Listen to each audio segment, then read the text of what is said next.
Hi, we were muted. Hello. And hello. Oh, we're going live. Live it is. Woo. There we go. Hi. Hello. Happy Sunday. So what in the magic? Take one. All right. Tell the people what's up. Tell the people what's up. Sewing the magic in.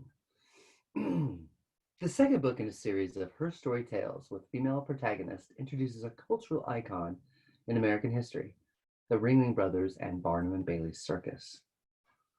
From her spot at the window, a young girl observes things most people have to pay to see.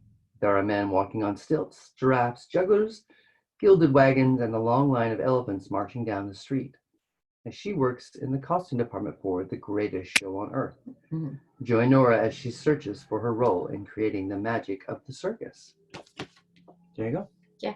Did you know that my first job was a circus? You were in the circus? I worked for the circus, Circus Smirkus. Were you in the freak show? Ah, that's funny. I spent a summer teaching kids how to walk on the tightrope and eating popcorn and cotton candy. Teaching them how to eat popcorn or just... No, they're teaching on the tightrope. Teaching and the big tightrope. ball that you walk on. Eating popcorn. Yeah. Okay. It was my first real job. What's the tax thing you get? The 1040. First one. Booyah. Okay, let's do this. 10 to be a 40. All right. It didn't have animals, that circus. It was a really good circus. Homegrown circus. Homegrown circus. Do you want to go first today? Sure. Me too. Okay. All right. From my place at the window on the second floor, I am able to see things that most people will never see. Men walking around on stilts, dozens of camels being led over the Baraboo River, giraffes, jugglers, massive gilded wagons, and dancing horses practicing new tricks. A long line of elephants marches down Water Street to stretch their legs. I can see all the daily activities, a circus preparing for a new season. Wow. Nora, soft voice whispers behind me a dozen times a day. Tend to your sewing. Sorry, Mama, I say and turn back to the work at hand, always with a guilty explanation. There's a beautiful new wagon the painters have finished. I can see one of those silly giraffes peeking over the storage shed. That naughty Russian bear is loose again. Those black horses are sure kicking up the muddy snow today, and on and on. The excuses are as varied and colorful as the daily events passing beneath my window. Squirrel. ADD is so real. Squirrel. I'm finished with this hem, I say to my mama, holding up a short, ruffled blue skirt trimmed with orange beads, pink silk roses, and purple rhinestones. She takes it and turns it this way and that, making sure the stitches are tiny and the sparkly stones are lined up perfectly. Ping, ping. 2 orange beads roll to the floor. Ping. I scamper to pick up the beads from the wood plank floor before they roll into a crack. I'll just put these back on, I say sheepishly. Oh boy. This is your first season, Nora. You'll be an excellent seamstress someday. She pats my cheek and hands me the skirt. I smile and shrug my shoulders. Only 14 more to go, she says, nodding towards a tall stack of identical blue skirts needing stones and hems. 14 more, I exclaim. I can feel my mouth drop open. 15 elephant riders, 15 costumes, she says, pushing a damp tendril of hair from her forehead. And if we get them done today, tomorrow we can start work on cutting out the 30 head dress patterns for the parade elephants. Oh boy. It's a lot of work. A lot of work. What's on your mind, child? I turn guiltily from the window where I've been watching 4 bears twirling and dancing between the animal barns across the street. It's Miss Maggie, one of the senior seamstresses from the circus. Sorry, Miss Maggie, I say quickly, lowering my head to the basket of colorful hair bows and kneading hand-sewn sequins to make them twinkle. Come sit by me, child, she says kindly. I'll help you work on those. She motions to the empty chair next to her as the big work table. Tiny beads can be tricky, said Miss Maggie says, opening a big tin of sorted sequins. The varied colors catch the light and sparkle like a box of tiny rainbows. I'll do the green bows, she says, and you work on this big red one. I take the folded ribbon from her, and with a handful of scarlet sequins, I copy her technique carefully. It is tedious work that makes your fingers sore and your eyes cross from focusing and refocusing on the tiny sewing needle, working it in and out of the satiny fabric. When I was your age, I had big dreams of working with the horses, she says after a time.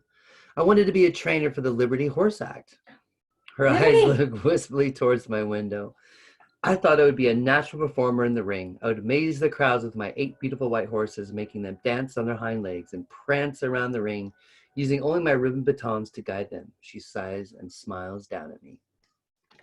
Shift change. Shift change. Excuse me. Oops, sorry. Why didn't you become a performer? I asked softly.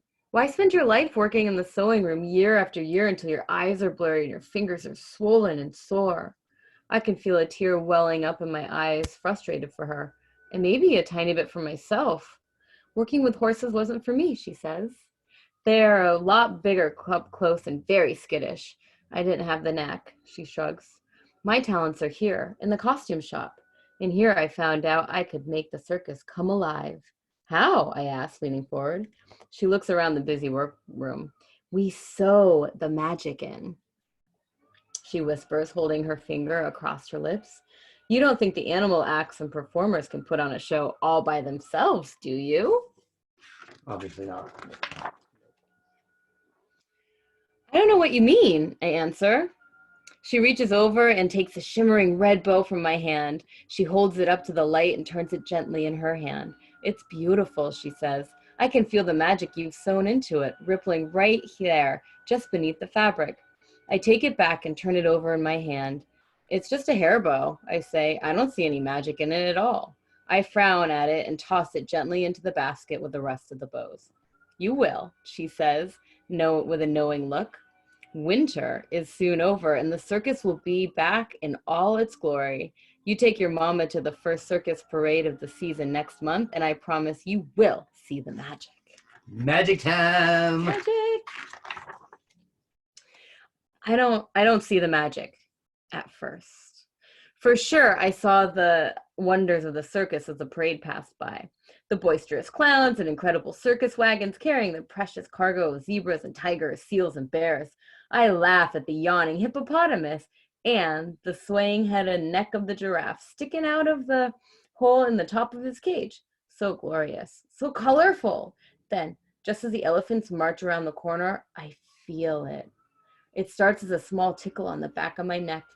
These are the same elephants I've watched all winter long with their great domed heads, wrinkly skin, and delicate, ever-searching trunks. They are as magnificent as ever, but with a little something more.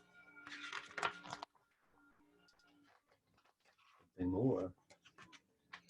Astride each elephant is a pretty girl wearing a beaded jacket with a matching short ruffled blue skirt, trimmed with orange beads, pink silk roses, and purple rhinestones. The skirts I had trimmed and hemmed. On each girl's head is a fantastic headpiece with trailing ribbons and great plume flowers. Each elephant is wearing an equally elaborate headpiece and beaded blanket that coordinates with his rider. Looking closely, I can pick out the distinct patterns we had custom fit to each individual animal's massive head shape. A tiny thrill ripples down my spine. She did all that. Yes, she did. Here comes Tom, Old Joe, and Mr. Willis. Mama points to the 3 men on stilts I watch practice all winter out my window. Only they aren't the same jolly men in baggy pants wobbling around on their tall wooden legs. These are magical beings. The stilts are covered with striped pants with big shoes at the bottom. Their vests shimmer like gold in the sun. They wave their tall hats to the cheering crowds. My hand flies to cover my mouth. The costumes are the key. The costumes are the magic. They've turned the ordinary into something extraordinary, and I helped to do that. All memories of my tedious work in the costume shop are washed away. It's a big moment. Yeah. Here comes the star of the show, a voice whispers in my ear. Miss Maggie's standing behind me. The greatest bareback rider of all time, Miss Mayworth, she says. What do you see, Nora? I see a beautiful girl in wet red slippers standing on the back of a magnificent white horse.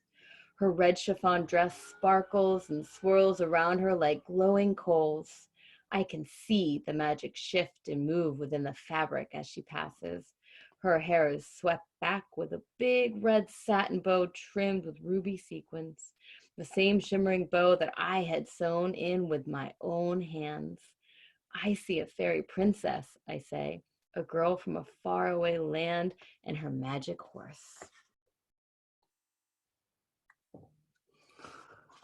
Magic. Yep. And the magic? She asks. Can you see it? Yes, I say, grabbing her hand tightly. We've sewn the magic into the act. We sure did, child, she says. We sure did. I just hope I've sewn the seams tight enough to keep it in. My heart swells with pride as the greatest show on earth rumbles past. That's the end. The There's end. a little bit about the circuses here. And it just goes to show you that every job is super important, especially in theater. Acting. But even the most tedious jobs are usually the most important. Yeah. Just like for this, I was gardening a little bit. I really was. You Kind were. of tedious, but I did it. Yep. Yeah. And you're better for it. What's your tedious job that you do that you know is, but it's always a payoff? I don't know if I do anything tedious. Dishes. You clean the kitchen I guess really dishes well. and the dish. Yeah, I guess that's tedious. Also, Kind of tedious. boring. Yeah. The payoff is great when Yeah. you walk in and there's a magical kitchen. Oh, it's Woo! clean. We love it. Cool. Well, Yeah. thank you for joining us today. We'll be back again tomorrow. You gotta tell people what time we're gonna be back. 3 p.m. East, 2 Central, 1 Mountain, and Noon Pacific. That's a wrap. Bye, guys. Thanks for joining us. Bye.